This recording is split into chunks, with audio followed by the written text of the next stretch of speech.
Deux milliardaires, deux vaisseaux spatiaux et une même ambition, propulser leurs empires sur orbite.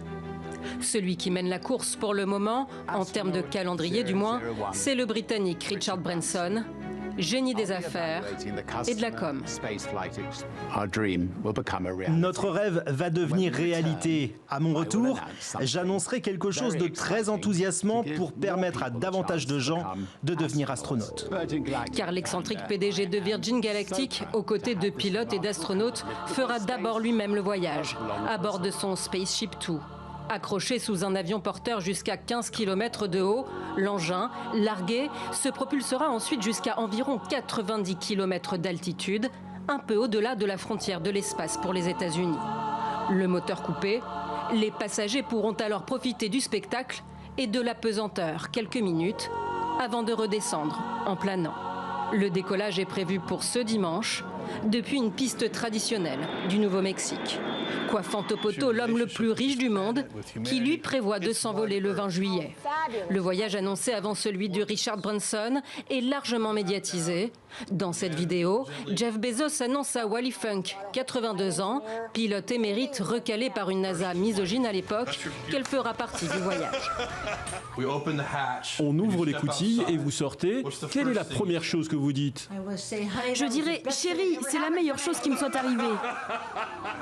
Le frère du créateur d'Amazon, visiblement aussi très ému, est également invité, ainsi qu'un passager encore inconnu. Il a acheté sa place aux enchères pour la modique somme de 28 millions de dollars. La fusée conçue par Blue Origin ira encore plus haut pour atteindre la ligne Kármán, à plus de 100 km d'altitude. La limite de l'espace selon la convention internationale. 3 minutes d'apesanteur avant de redescendre en chute libre, freinés par des parachutes. Mais Branson et Bezos ont un rival de taille. Elon Musk, également milliardaire, mais sa société à lui, SpaceX, travaille pour la NASA. Ces fusées transportent des astronautes vers la Station spatiale internationale.